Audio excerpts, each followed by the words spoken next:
सबका जय मसीह की। प्रिय भाई बहनों, हम परमेश्वर के वचन को पढ़ेंगे और ध्यान से सुनिए। यहोशू की पुस्तक 21 अध्याय और उसका 45 पद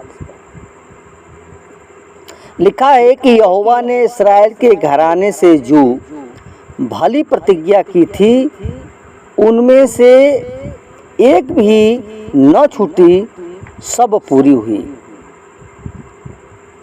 प्रियो, अगर हम दूसरा कुरिन्थियों 1:20 में पढ़ते हैं तो लिखा है क्योंकि परमेश्वर की जितनी भी प्रतिज्ञाएं हैं यीशु में हाँ ही हाँ है, इसलिए उसके द्वारा हमारी आमीन भी परमेश्वर की महिमा के लिए होती है। यहोशू 23:14 पद में लिखा है कि तुम सब अपने हृदय और अपने मन में जानते हो कि तुम्हारे परमेश्वर यहोवा ने तुम्हारे विषय में जितनी भलाई की बातें कही उनमें से एक भी बिना पूरी हुए नहीं रही, वे सब तुम्हारे लिए पूरी हो चुकी है, उनमें से एक भी बिना पूरी हुए नहीं रही।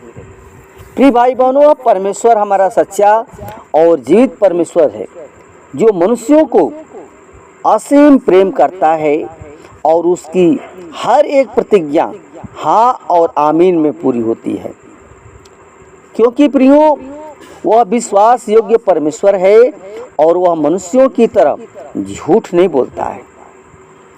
परमेश्वर मनुष्य नहीं कि वह झूठ बोले, न वह मानव पुत्र है कि वह पछताए। क्या वह कुछ कहे और उसे न करे, या क्यों वह कुछ बोले और उसे पूरा न करे। 1 सामुएल 15:29 में लिखा है। प्रियो, परमेश्वर न ही वह हमारा परमेश्वर कभी बदलता है, क्योंकि वह सर्वदा एक सा रहता है, इसलिए उसकी प्रतिज्ञाएं भी नहीं बदलती है। प्रियो, वो मनुष्य नहीं कि अपना मन बदले। जब प्रभु यीशु मसीह इस संसार में मानव रूप में आया तो उन्होंने मनुष्यों के बीच में रह करके सेवा की और क्रूस पर बलिदान हुए, फिर भी वो अपनी प्रतिज्ञा में विश्वास योग्य रहा। प्रियो, यीशु मसीह ने मनुष्य को जो आश्वासन दिया वे पूरे अपनी प्रतिज्ञा में नहीं।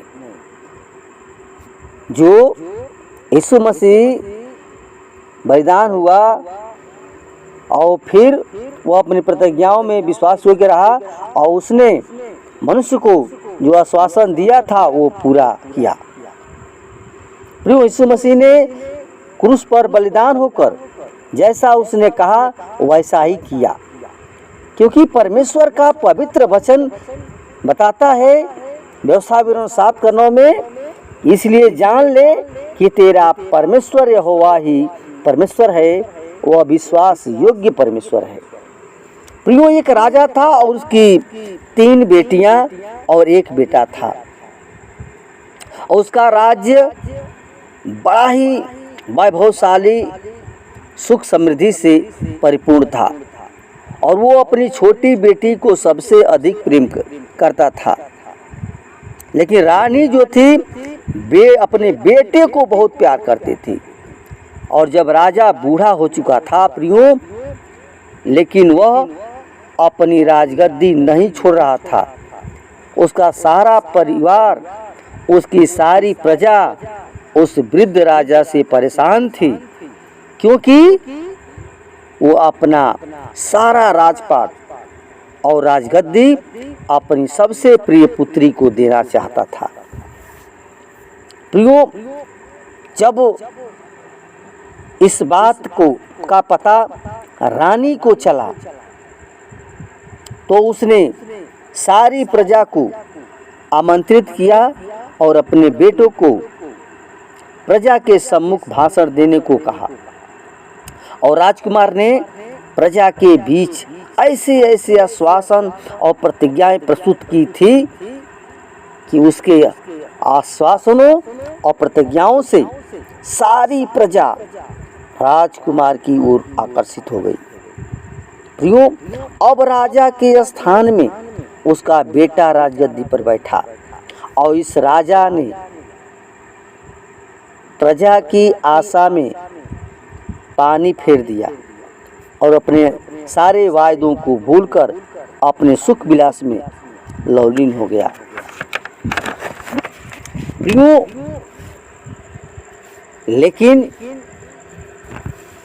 जो जीवित और सामर्थी परमेश्वर ने जैसी प्रतिज्ञा इब्राहिम को दी थी वे सब पूरी की और उनमें से एक भी नहीं छूटी। प्रिय भाई बहनों, पिता परमेश्वर ने इब्राहिम से वाचा बांधी थी कि मिस्र के महानद से लेकर और परात नामक बड़े नद तक जितना देश है, यानी कनानी, हित्ती, एमोगी, हिब्बी और यबूसी लोगों के देश में तेरे वंश को पहुंचाएगा और सारी प्रतिज्ञाओं को पूरा करने के लिए परमेश्वर उनके साथ साथ रहा और उन्होंने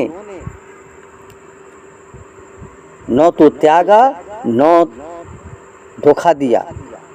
परमेश्वर ने प्रियो जैसा इब्राहिम से कहा था उसे वैसा ही पूरा भी किया। तब परमेश्वर ने अब्राहम से कहा कि तेरे वंशज को ऐसे देश में परदेशी होकर रहेंगे जो उनका नहीं है और जहां उन्हें 400 वर्ष तक दासत्व में रहना पड़ेगा। उसके बाद वह बहुत धन लेकर के निकल आएंगे और वैसे ही हुआ। मिस्र देश की गुलामी से निकलकर परमेश्वर के मार्गदर्शन के अनुसार उसी कनान देश में पहुँचे जो परमेश्वर ने उनके पूर्वजों से प्रतिज्ञा की थी। जैसा परमेश्वर ने मूसा से कहा था वैसा ही यहोशू ने पूरे देश पर अधिकार कर लिया और उसे इस्राएलियों को उनके गोत्रों और कुलों के अनुसार मिरास में दे दिया।